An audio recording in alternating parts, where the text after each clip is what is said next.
vana vaseme-seme, kundirovera vana ndarama, kundipisira vana nemvura bodo.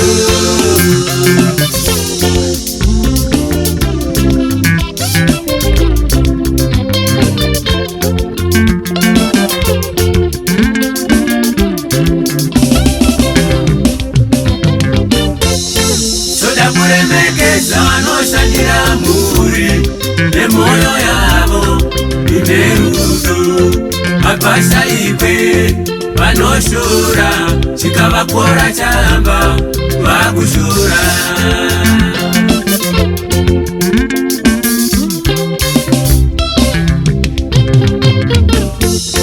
Achidzoke shure tinoziva kuti tiri kushandira muri hombe inoda kukuta.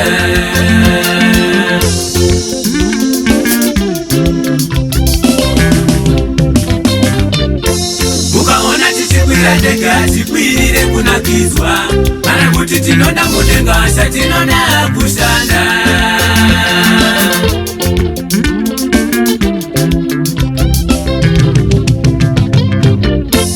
Mutore chidzidzo vatandidzai mhuri, hatidi kunzwa kuti muningi narova mukoma.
Hazvisi zvekungotaura nemuromo chete.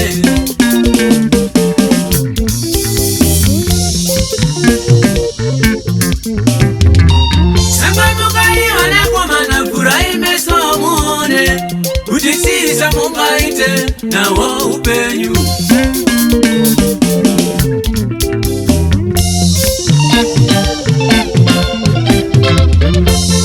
Sevenzai vana baba, tiise mari muhomwe, zvimwe nhamo ingapere nekuti tatambura.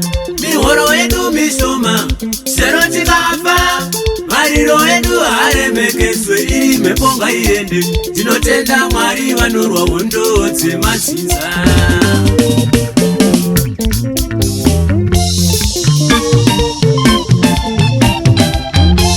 Tokudzai Mwari nekuzvininipisa kwamuri, tirangarirei tovimba muchatipukuta misodzi, zvatinochema zvese zvichauya.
tinamatire upenyu hwedu hakuna mumwe watingachemere kunze kwaMwari. Tava kugara kwepanyika inyasha, zvinhu zvese ngatizviise mumaoko aMwari.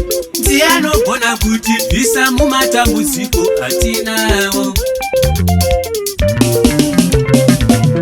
Kwete munhu bedu watinodya naye sadza, angatinamatire, iye anonamatira zvakewo. Vamwe havawirirane kunge masapota eManchester United.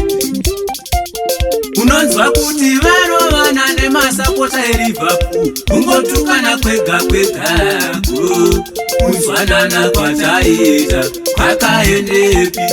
Jesu Kristu tinemi pecho, nyika yaparara, tindira Satana nyare.